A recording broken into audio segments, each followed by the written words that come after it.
কড়াতে half litre দুধ আছে, একটু গরম হয়ে গেছে। এবার দিয়ে দিচ্ছি কিছুটা ঘি, দিয়ে দিচ্ছি কিছুটা গুঁড়ো দুধ। দুধের সঙ্গে ভালো করে মিক্স করে নেব। গুঁড়ো দুধটা, খোয়া ক্ষীরটা দিয়ে দিচ্ছি। খোয়া ক্ষীর দেওয়ার পরে ভালোভাবে নেড়ে চেড়ে দিচ্ছি। দুধটা অনেকটা ঘন হয়ে গেছে। আর দিয়ে দিচ্ছি চিনি। বাটি চিনি দিয়ে দিলাম, ছোটো বাটিতে। চিনি দেওয়ার পরে ভালো করে মিক্স করে এভাবে করে মিক্স করে নিচ্ছি।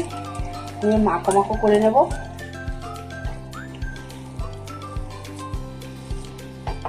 নামিয়ে ঠান্ডা করে নেব। হাতে অল্প একটু ঘি মেখে নিয়েছি। এবার এইখান থেকে নিয়ে একটু বড় বড় আকারে করব। এভাবে করে লাড্ডু করে নেব। ওগুলোর মতো তৈরি করে নিয়েছি।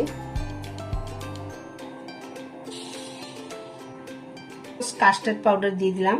একটু গরম দুধ দিয়ে দিচ্ছি। দুধের সঙ্গে কাস্টার্ড পাউডারটা ভালো করে মিক্স করে নিচ্ছি। এইদিকে 500 দুধ জাল দিতে বসিয়ে অনেকটা ঘন হয়ে গেছে।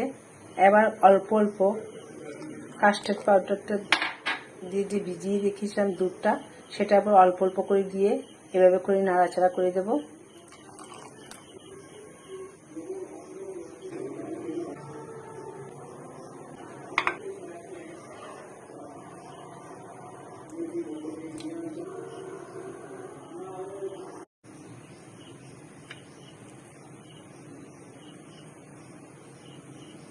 দারুণ টেস্ট।